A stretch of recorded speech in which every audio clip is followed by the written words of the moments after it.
You've gone into detail, though, in this book about all the people who believe in Area 51, about little space invaders of strange people with big heads and weak bodies, and E.T. calling home and so forth.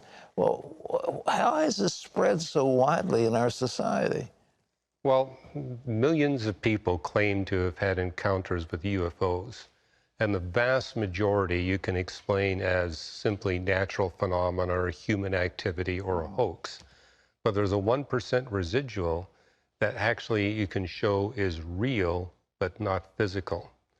Now, I had Carl Sagan as a professor briefly when I was at the University of Toronto, and he denied UFOs totally. That's because his worldview did not permit the existence of non-physical reality. As a Christian, I realized God created two different species of intelligent beings: humans that are physical and real, and angels that are real but not physical. And when you examine this 1% residual of the UFO sightings, you see that they consistently violate the laws of physics, but nevertheless you can prove they're real. For example, there are literally hundreds of places where UFOs are crashed into the ground. You go to the site, the ground is depressed, vegetation is damaged, snow is melted if there's snow that's there. Obviously something real happened there, but there's no debris, there's no artifacts. And when the UFO is observed coming through the atmosphere, let's say 18 to 25,000 miles per hour, no sonic boom, no heat friction. If it was a physical object, you would get a sonic boom and heat friction, and there'd be debris at the crash site. So we're dealing with something that obviously is real, but it's not physical. And I'm not the only physicist that's saying this. I know of a half dozen other physicists and astronomers who are not believers who draw the same conclusion that I do, that whatever is behind the occult and witchcraft and demonology is also behind this residual of the UFO encounter. Residual, what do angels do? What do you think? Why isn't there some evidence of their presence? Well, because, I mean, there is evidence. I'm saying that there's clear evidence that something real is happening. And there's evidence that it's not physical. They violate the laws of physics, so it's non-physical reality. Jacques Vallée, who is not a believing UFO investigator, says it's interdimensional phenomena. He believes there are beings operating in dimensions beyond the universe, which is very compatible with what the Bible says about angels and demons. Tell me about what would an angel do? I mean, you know, you mentioned the incredible distances between planets. How do angels travel between them? Well, they're not subject to the laws of physics. So things like the velocity of light aren't a problem for them, or the fact that there's particles in interstellar space that would destroy your spaceship. We know these can't be physical craft coming to the Earth because they would have to travel so far, and if they were to travel at a high velocity, the beings on board would be killed. So we're dealing with something that's not subject to these laws of physics, and angels fit into that category. The other thing that's interesting is the closer the encounter that people have with UFOs, it's 100% deleterious. Nobody has a positive experience.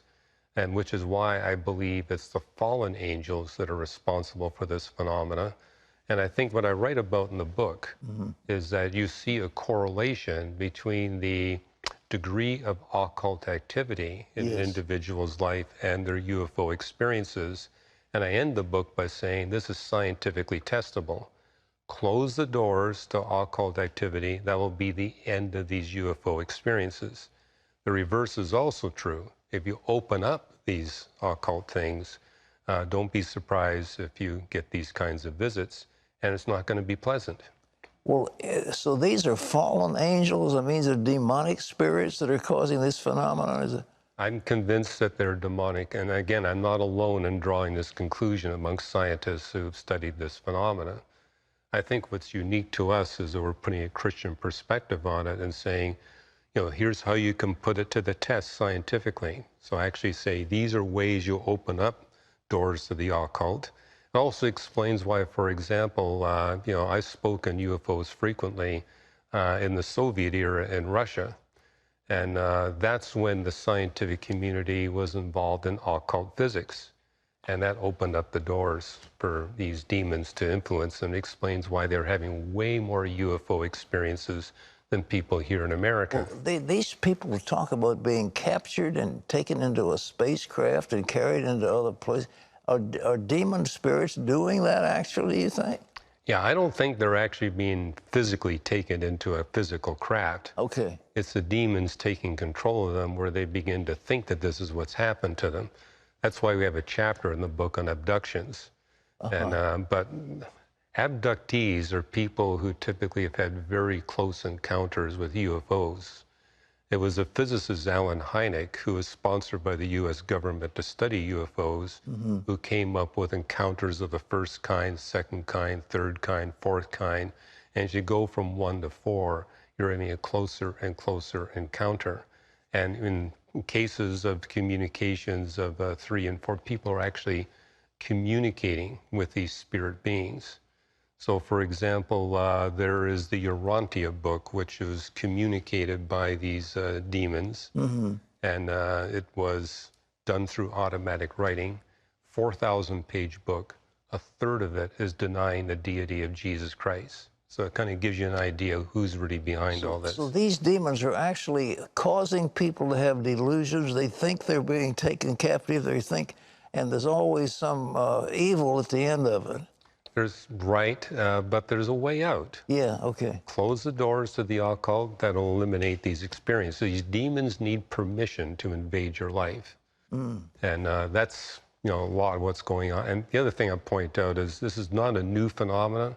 It's been around for thousands of years, but the demons keep pace with our technology. Yeah. UFOs 100 years ago were slow-moving dirigibles in the atmosphere.